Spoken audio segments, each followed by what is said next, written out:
hadduu maanta hooyadiis waayeen anaa hooyadiis waa hooyo korinaysa ilmahan yar oo laga dhaxlay god qashin dhexdiis isagoo mid ka mid ah gacantiisa uu bahal ka cunay madaxuna uu dhiigayo waxay ahayd habeenbar qabow ilmo yar iska daaya qof weyn aan u adkaysan karin ayaa dhacayay markii qaylo itaal hoosaysa laga maqlay god ku yaala degmada Yaaqshid waxay ahayd dareen naxdin leh argagaxuna uu ku beeray laba rag oo ku baraarugtay dhacdadan markii ay la kulmeen mid ka mid ah dhalinyarada habeenkaas aragtay oo Shamso ay isgaranayeen ayaa ka codsaday in ay gurigeeda geyso ilmaha yar maadaama isagu uu ahaa nin xaasla ah reerkiisana uu ka baqay Shankaroon Maxamed oo ah hooyo keli nool ah lana daala dhacaysa korinta laba caruur ah oo ay dhashay ayaa dusha u ridatay in wiilkan yar ee waalidkii dhalay ay tuureen ay u koriso si la mid ah caruurteedaas aniga horta marka hore waxa soo wacay wiilkan taliyaha soo wacay taliye ku xigeenka Cabdirasaaq wuxuu ugu dhahay baayo iyo ma u tagay hadaa u tagay cunugan aan meesha jiifado cunugan yaa dhalan walaal cunugan ana ku shaqada iska baxaday cunugan qashin qaba laga soo helay waa aamin waaye marka hore taliye sanbalooshiya waxa ka soo bixiyeen meel oo qashin qod oo dheer oo Yaaqshid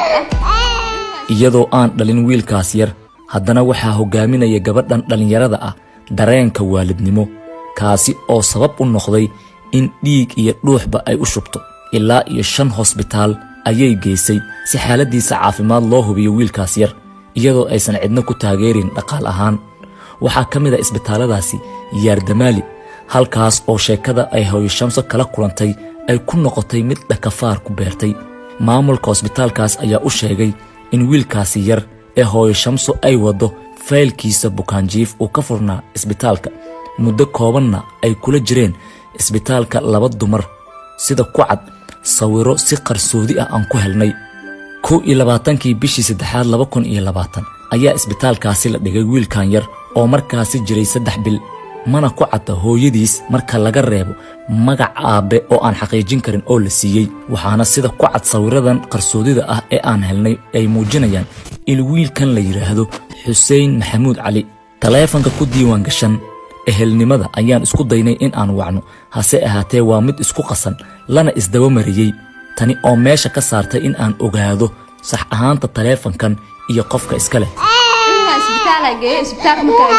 Mary waxa la ugu soo dhahay cunugan isbitaalka ku jiri jiray isbitaalkan qaybta beeshinka kor ku jiri jiray waaba la ugu qabsadaba cunugan waxa dhaqa qashin qoba ka soo helaan dhahay qashin qoba aan leeysiiyay anigana waxa saldhiga xamarweyna oo bigiisu u yaala waxa la dhahay maxaa ugu qornayaan dhahay markaas waxa la ugu dhahay adiga wax ugu qornay in ay sheegan way diideen mardanba waxa dhahay magacaada maana ilaa markiis magaca u baxsadaybo hada magaca u baxsaday ayaga magaca ugu qornay isbitaalka Xuseen Maxamuud Cali ugu qornay lambarka ku diiwaan gashana waa la isdaba mariyay maalmo kadib maamulka Yaardamaali ayaa nala soo xiriiray wuxuuna iska fogeeyay wixii uu inoo sheegay oo ah in ilmahan yar isbitaalka la keenay dhanka kale dhaqaatiirta ay hooyo Shamso la kulantay mid ka mid ah kana howlgala isbitaalka Rajab Dayib Digfer ayaa u sheegay hooyo Shamso in ilmahan yar uu kaliya xaq alle ka nool yahay balse nabarro iyo hagardaamooyin badan oo la damacsanaa in lagu dilo lagu sameeyay kalkaan hadaa geysanay wuxuu dhahay raajo noo diray raajadii aan keenay cunugu fiiriye baahiisa cabiray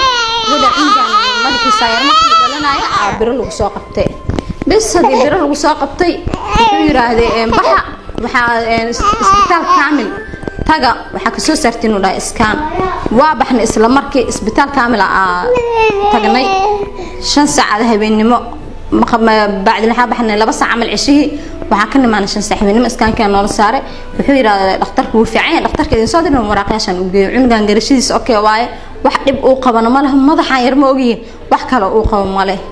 أوكي أنا وصاود العنقان الصبح دم بعدنا دكتورك وراقش وجينا وحول هاي دكتور دكتورك فريست عنقان هلوجي دكتورك وجينا دكتورك وفير وحول عنقان وفعين هاي إنكستا أو هاد عافماد أهان كريمة أهان يدريال والدنمو انتبا او هستو شمسانا اي دوشا اوردتي هادنا waxay diyaar u tahay hadii ay jiraan waalidiin Soomaaliyeed oo ilmo la'aan amaba dhali waayay ay jiraan in ay siiso wiilkan yar mana soconayo mana gurguuranayo marka ummadda Soomaaliyeed qofka wax u qaban karo iyo qofka wax u qaban karinba horta inuu Ilaahay tan ka kiciyo u soo duceeyaan kii wax u qaban karo iyo oo raba oo maantana dhaqaaleysanayna waa siinaa